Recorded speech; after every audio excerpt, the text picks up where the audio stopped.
Express with unedited RJ ನೇತ್ರ ಜೊತೆ radio ಸಿಟಿಯಲ್ಲಿ. ಸೊ ಅದಾದ್ಮೇಲಿನ ಚಿತ್ರ ಹೇಳ್ತಾ ಇದ್ರಿ, ರಾವಣ ರಾಜ್ಯ ಮಾಡಿದ್ವಿ.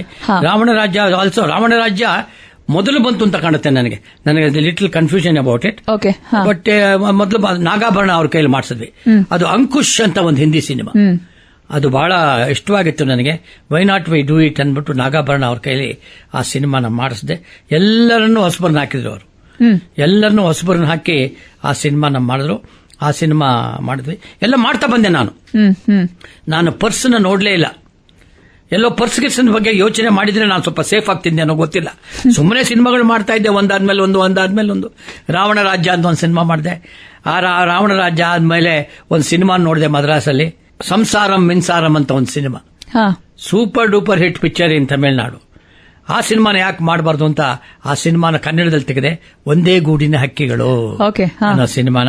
ಇವೆಲ್ಲ ಒಂದೇ ವರ್ಷದಲ್ಲಿ ಮಾಡಿದ ಸಿನಿಮಾ ಮರಿ, ಸುಮ್ಮನಲ್ಲ. 3 ತಿಂಗಳಿಗೆ ಒಂದೊಂದು ಸಿನಿಮಾ ಮಾಡಿ ಕೊಡವೆ. ಆವಾಗ ಅಷ್ಟು ಚೆಂದಾಗಿತ್ತು ನನಗೆ. ಬಟ್ ಆ ಸ್ಪೀಡಲ್ಲೇ ಪರ್ಸ್ ಖಾಲಿ ಆಗ್ತಾ ಬಂತು. ಪರ್ಸ್ ನೋಡಕ್ ಹೋಗ್ಲಿಲ್ಲ ದ್ವಾರಕೇಶ್. ಒಂದೊಂದು ಮನೆ ಮಾರೋದು, ಒಂದೊಂದು ಸಿನಿಮಾ ಮಾಡೋದು, ಒಂದೊಂದು ಮನೆ ಮಾರೋದು, ಒಂದೊಂದು ಸಿನಿಮಾ ಮಾಡೋದು, ಈ ತರ ಮಾಡ್ತಾ ಬಂದವನು ದ್ವಾರಕೇಶ್. ಈ ನಂತರ ಮುಟ್ಟಾಳನ್ನೆಲ್ಲಾರ ನೋಡಿದ್ಯಾ ನೀನು? ಯಾರು ಮಾಡಲ್ಲ ಈ ಕೆಲಸನ. ಈಗ ನನಗೆ ಫೀಲ್ ಆಗುತ್ತೆ, ಯಾಕಾರು ಆ ಕೆಲಸ ಮಾಡದ್ನಪ್ಪ ನಾನು. ದೇವರು ನನಗೆ ಕೊಟ್ಟಾಗ ನಾನು ಯಾವ್ದನ್ನು ಇಟ್ಕೊಳ್ಳಿಲ್ವಲ್ಲ, ಎಲ್ಲ ಸಿನಿಮಾಕ್ಕೆ ಹಾಕದ್ನಲ್ಲ ಅಂತ ಅನ್ಸುತ್ತೆ. ಏನ್ ಮಾಡಕ್ಕಾಗಲ್ಲ. ಮೈ ಬ್ಲಡ್ ವಾಸ್ ಫಾರ್ ಸಿನಿಮಾ. ಈ ದ್ವಾರಕೀಶ್ ದೇಹದಲ್ಲಿ ಓಡಾಡೋ ರಕ್ತ ಸಿನಿಮಾಕ್ಕಾಗಿತ್ತು ಅಂತ ಕಾಣುತ್ತೆ. ಅದಕ್ಕೆ ಸಿನಿಮಾಗಳು ಒಂದಾದ್ಮೇಲೆ ಒಂದು ಮಾಡ್ತಾ ಬಂದೆ. ಸೊ ಒಂದೇ ಗೂಡಿನ ಹಕ್ಕಿಗಳು ಅನ್ನೋ ಒಂದು ಸಿನಿಮಾನ ಪ್ರಭಾಕರ್ನ ಹಾಕಿ ಮಾಡಿದ್ವಿ. ಮುತ್ತೈದೆ ಭಾಗ್ಯ ಅಂತ ಒಂದು ಸಿನಿಮಾ ಬಂದಿತ್ತು ಆಗ. ಮುತ್ತೈದೆ ಭಾಗ್ಯ ಬಹಳ ಚೆನ್ನಾಗಿ ಹೋಯ್ತು Prabhakar cinema. So why not we utilise Prabhakar was action hero. ಹೌದು. ಸೊ ಆತ ಬಹಳ ಆಕ್ಷನ್ ಸಿನಿಮಾಗಳನ್ನೆಲ್ಲ ಮಾಡ್ತಾ ಇದ್ದ. ಸೊ ಆತನಿಟ್ಟು ಮುತ್ತೈದೆ ಭಾಗ್ಯ ಅಂತ ನನ್ನ ಸ್ನೇಹಿತ ರೇಣುಕಾ ಶರ್ಮಾ ಆ ಚಿತ್ರನ ಡೈರೆಕ್ಟ್ ಮಾಡಿ ಆ ಪಿಕ್ಚರ್ ಚೆನ್ನಾಗೋಯ್ತು. ನಮ್ಮ ಡೈರೆಕ್ಟರ್ KSL ಸ್ವಾಮಿ ರವಿ ಅಣ್ಣನೇ ಆ ಪಿಕ್ಚರ್ನ ಪ್ರೊಡ್ಯೂಸ್ ಮಾಡಿದ್ರು. That picture became quite successful film. So why not I utilise it, why not I use ಪ್ರಭಾಕರ್ನ ಯಾಕೆ ಅದಕ್ಕೆ ಯೂಸ್ ಮಾಡಬಾರ್ದು. ಪ್ರಭಾಕರ್ನ ಹಾಕಿ ಒಂದೇ ಗೂಡಿನ ಹಕ್ಕಿಗಳು ಅಂತ ಒಂದು ಸಿನಿಮಾನ ರಾಜಾ ಚಂದರ್ ಅಂತ ಡೈರೆಕ್ಟರ್ ಹೇಳಿದ್ದೆ ನಾನು. ನಮ್ಮ ಅದೃಷ್ಟವಂತ ಎಲ್ಲ ಮಾಡಿದವನು. ಆತನ ಕೈಲಿ ಒಂದೇ ಗೂಡಿನ ಹಕ್ಕಿಗಳು ಸಿನಿಮಾ ಮಾಡಿಸ್ದೆ. ಇವೆಲ್ಲ ಹೇಗೆ ಓಡ್ತು, ಎಷ್ಟು ಮಟ್ಟಿಗೆ ಓಡ್ತು ಅಂತ ಅವಾಗಲೇ ನನಗೆ ಸರಿಯಾಗಿ ಗೊತ್ತಿಲ್ಲ. ಎಲ್ಲ ಓಡ್ತಾ ಬಂತು ಅಷ್ಟೇ, ಮಾಡ್ತಾ ಇದ್ದೆ ಸಿನಿಮಾಗಳು. ಯಾವುದನ್ನು ಬ್ಯಾಲೆನ್ಸ್ ಶೀಟ್ ನೋಡ್ಲಿಲ್ಲ. 1 by 1 I use to select the subject, started making films. ಹೀಗೆ ಮಾಡ್ತಾ ಬಂದೆ ಹೊರತು ನಾನು ಬ್ಯಾಲೆನ್ಸ್ ಶೀಟ್ ಇದು ಬಂತು, ಇದರಲ್ಲಿ ಎಷ್ಟು ಲಾಭ ಬಂತು, ಇದರಲ್ಲಿ ಇಷ್ಟು ಇಟ್ಕೊಳ್ಳೋಣ, ಇದರಲ್ಲಿ ಇಷ್ಟು ಸಿನಿಮಾಕ್ಕೆ ಹಾಕೋಣ ಅಂತ ಯೋಚನೆ ಮಾಡಲೇ ಇಲ್ಲ. ನನಗೆ 5 ಗಂಡು ಮಕ್ಕಳುಗಳಿಗೆ 10 ಸಿನಿಮಾನ ಮಾಡಿಡಬೇಕು, 50 ಸಿನಿಮಾನ ಅಂತ ನಾನು ಆಸೆ ಪಟ್ಟವನು. ಸಿನಿಮಾ ಮಾಡಿದೆ ಅಷ್ಟೇ, ಮಕ್ಕಳಿಗೆ ಸಿನಿಮಾ ಇಡಕ್ಕಾಗ್ಲಿಲ್ಲ. ಎಲ್ಲ ಸಿನಿಮಾಗಳು ಮಾರ್ತಾ ಬಂದೆ. ಯಾವಾಗ ಸಿನಿಮಾಗಳು ಫೇಲ್ಯೂರ್ ಆಗ್ತಾ ಬಂತು, ಸೊ ನೆಗೆಟಿವ್ಗಳೆಲ್ಲ ಮಾರೋವೆ, ಪ್ರಾಪರ್ಟಿ ಎಲ್ಲ ಮಾರೋವೆ, ಸಿನಿಮಾ ಮಾಡವೆ. ಈ ಪಿಕ್ಚರ್ ಸಕ್ಸಸ್ ಆಗ್ಬೋದು, ಇದರಲ್ಲಿ ದುಡ್ಡು ಬರ್ಬೋದು ಅಂತ 1 by 1 I use to play the cards. ಇಸ್ಪೆಟಾಟ ಆಗೋಯ್ತು ನನ್ನ ಜೀವನ. ಸೊ ಒಂದಲ್ಲ ಒಂದು ಕಾರ್ಡ್ ಹಾಕೊಂಡು ಸಿನಿಮಾ ಮಾಡಕ್ಕೆ ಶುರು ಮಾಡಿದೆ. ಸೊ ಹಾಗೆ ಲೈನ್ ಆಗಿ ಬಂತು ಸಿನಿಮಾಗಳೆಲ್ಲ. ಸೊ ಒಂದೇ ಗೂಡಿನ ಹಕ್ಕಿಗಳು ಅಂತ ಒಂದು ಸಿನಿಮಾ ಮಾಡಿದೆ. ಪ್ರಭಾಕರ್, ಲಕ್ಷ್ಮಿ ಕೂಡ ಇದ್ರು ಆ ಸಿನಿಮಾದಲ್ಲಿ. ಲಕ್ಷ್ಮಿ ಹಾಕಿ ಆ ಸಿನಿಮಾ ಮಾಡಿದೆ. ಅದು ಬಹಳ ಚೆನ್ನಾಗಿ ಹೋಗಿತ್ತು ತಮಿಳಲ್ಲಿ.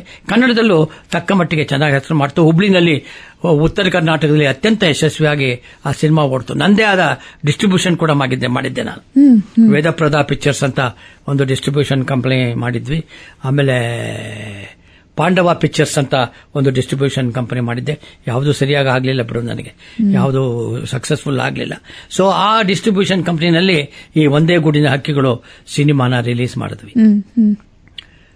ಸೊ ಹೀಗೆ ಲೈನ್ ಆಗಿ ಸಿನಿಮಾಗಳು ಮಾಡ್ಕೋತಾ ಬಂದೆ ಮರಿ ಅಷ್ಟೇ. ದಟ್ ಈಸ್ ನಥಿಂಗ್ ಸ್ಪೆಷಲ್, ಏನೂ ಇಲ್ಲ. ಮಾಡಬೇಕು, ಈ ಸಿನಿಮಾ ಗೆಲ್ಲುತ್ತೆ, ಇದರಲ್ಲಿ ದುಡ್ಡು ಮಾಡ್ಬಿಡ್ತೀನಿ, ಇದರಲ್ಲಿ ಬಂದ್ಬಿಡುತ್ತೆ. ಯಾಕೆಂದ್ರೆ ನನಗೆ ಗೊತ್ತಿತ್ತು ಸಿನಿಮಾ ಒಂದೇ. ಸಿನಿಮಾ ಬಿಟ್ಟು ನನಗೇನೂ ಗೊತ್ತಿಲ್ಲ. ನಾನು ಯಾವತ್ತೂ ಬೇರೆ ಏನೂ ಮಾಡಕ್ ಹೋದವನಲ್ಲ. ಸಿನಿಮಾ. ಆ ಪ್ಯಾಷನ್ ಕೂಡ ಎಲ್ರಿಗೂ ಬರಲ್ಲ ಅಲ್ವಾ? ಸೊ ಪ್ಯಾಷನ್ ಅಂತ ಹೇಳ್ಬೋದು, ಪ್ಯಾಷನ್ ಅಂತ ಹೇಳಿ ಸಮಾಧಾನ ಮಾಡ್ಕೋಬಹುದು ಅಷ್ಟೇ. ಆದ್ರೆ ದ ಲಾಸ್, ನಾನು ಮಾಡಿದ್ದ ಪ್ರಾಪರ್ಟಿಗಳು ಎಷ್ಟು ಲಾಸ್ ಆಗಿದೆ ಗೊತ್ತಾ ಮರಿ, ಥಿಂಕೆ ಮಾಡಕ್ಕಾಗಲ್ಲ. I should have been the most happiest person, ಅಥವಾ ನನ್ನ ಮಕ್ಕಳೆಲ್ಲ ಖುಷಿಯಾಗಿದ್ಬಿಟ್ಟಿರೋರು ನಾನು ಮಾಡಿದ ಪ್ರಾಪರ್ಟೀಸ್ ಎಲ್ಲ ಇದ್ದಿದ್ರೆ. ಬಟ್ ಎಲ್ಲ ಐ ಲಾಸ್ಟ್ ವೆರಿಥಿಂಗ್. ಗೆದ್ದೆ, ಅವಾಗ ನಡೀಲಿ, ಕತೆ ಹೇಳ್ತಾ ಬರ್ತೀನಿ. ಕತೆನಲ್ಲಿ ಗೊತ್ತಾಗುತ್ತೆ ಹೇಗೆ ಗೆದ್ದೆ, ಹೇಗೆ ಮತ್ತೆ Dwarakish came back to life, ಮತ್ತೆ ಗೆದ್ದ, ಮತ್ತೆ ನಂಬಿದ್ದೆ. ನಾನು ನಂಬಿದ್ ಒಂದು ಟ್ರ್ಯಾಕ್, ಆ ಟ್ರ್ಯಾಕ್ ಅಲ್ಲೇ ಹೋದೆ, ಆ ಟ್ರ್ಯಾಕ್ ಅಲ್ಲೇ ಗೆದ್ದೆ. ಸ್ವಲ್ಪ ಕಷ್ಟ ಆಗಿರ್ಬೋದು ಮಧ್ಯ, ಆದರೂ ಕೂಡ ಎಲ್ಲವನ್ನು ಫೇಸ್ ಮಾಡಿದೆ ನಾನು. ಖುಷಿಯಾಗಿದ್ದೆ. ನಡೀಲಿ, ಬಂದಿದ್ದೆಲ್ಲ ಬರಲಿ, ಗೋವಿಂದನ ದಯೆ ಇರಲಿ ಅಂತ ಬಂದವನು ದ್ವಾರಕೀಶ್. ಮಾಡ್ಕೊಂಡು ಬಂದೆ. ಸೊ ಒಂದೇ ಗೂಡಿನ ಹಕ್ಕಿಗಳು ಸಿನಿಮಾ ಆಯ್ತು. ಅನ್ಎಡಿಟೆಡ್ ಆರ್ಜೆ ನೇತ್ರ ಜೊತೆ ರೇಡಿಯೋ ಸಿಟಿಯಲ್ಲಿ ನಾನ್ ನೇತ್ರ.